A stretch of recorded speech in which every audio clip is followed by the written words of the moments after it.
I fell for it again. I couldn't help myself. I let out a shrill scream. I spun around so hard, I nearly knocked myself over. I followed Stephanie's finger. I squinted hard in the direction she pointed. She was pointing to a gray clump of dust. Sucker! Sucker! She slapped me on the back and started to giggle. I uttered a low growl and balled my hands into tight fists, but I didn't say anything. I could feel my face burning. I knew that I was blushing. "You're too easy to scare, Duane," Stephanie teased again.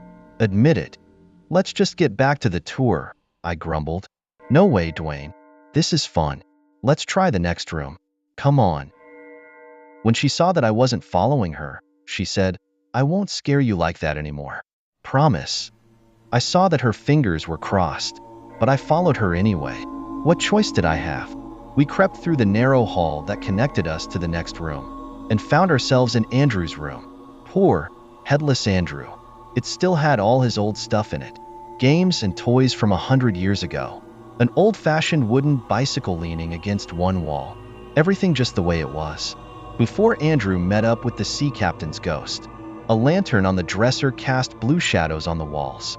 I didn't know if I believed the ghost story or not, but something told me that if Andrew's head were anywhere, we'd find it here, in his room, under his old-fashioned looking canopy bed, or hidden under his dusty, faded toys.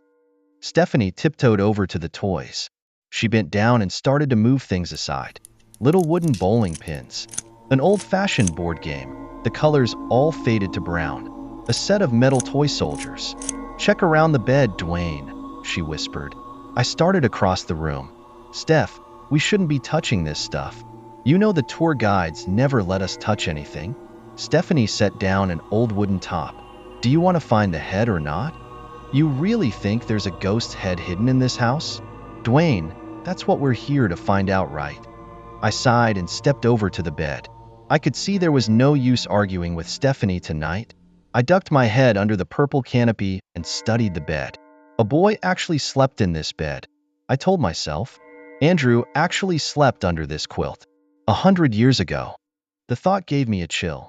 I tried to picture a boy about my age sleeping in this heavy, old bed. "Go ahead.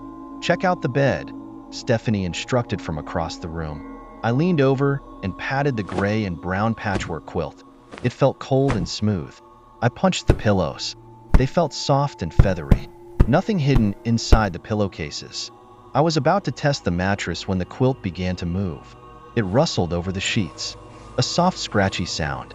Then, as I stared in horror, the gray and brown quilt began to slide down the bed. There was no one in the bed. No one.